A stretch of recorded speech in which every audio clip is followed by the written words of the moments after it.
శాస్త్ర సాంకేతిక రంగాల్లో విశేష ప్రతిభకు గుర్తింపుగా రామోజీ ఎక్సలెన్స్ అవార్డు అందుకోవడం ఆనందంగా ఉందని బెంగళూరు ఐఐఎస్సి ప్రొఫెసర్ మాధవీలత అన్నారు. మరెందరో సామాన్యులు గొప్ప లక్ష్యాల వైపు అడుగు వేయడానికి ఈ అవార్డు స్ఫూర్తినిస్తుందని చెప్పారు. నవభారత నిర్మాణంలో నా వంతు కృషికి గుర్తింపుగా నాకు రామోజీ ఎక్సలెన్స్ అవార్డు ఇచ్చి నన్ను ప్రోత్సహించిన రామోజీ గ్రూప్కి నా హృదయపూర్వక ధన్యవాదాలు. పూజ్యులు పద్మవిభూషణ్ రామోజీరావు గారు ఒక సాధారణ రైతు కుటుంబంలో జన్మించి తన స్వశక్తితో అంచెలంచెలుగా ఎదిగి ఈ సంస్థను స్థాపించి ఒక మహాసామ్రాజ్యంగా విస్తరించి సామాన్యులకు కూడా కలలు కనే అధికారం ఉందని, వాటిని సాకారం చేసుకునే సామర్థ్యం ఉందని నిరూపించి దేశానికే స్ఫూర్తిదాయకమయ్యారు.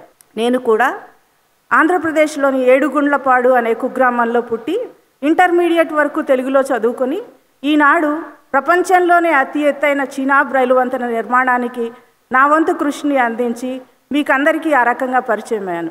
ఈనాటి నా విజయం దేశంలో ఎంతోమంది ఆడపిల్లలకు ప్రేరణ అవ్వాలని, ఆర్థిక స్తోమత, సామాజిక పరపతి లేకున్నా సంకల్ప బలం, గుండె ధైర్యం ఉంటే కొండలనైనా వంచగలమనే ధీమా కొంతమందికైనా కలగాలని మనస్ఫూర్తిగా కోరుకుంటున్నాను.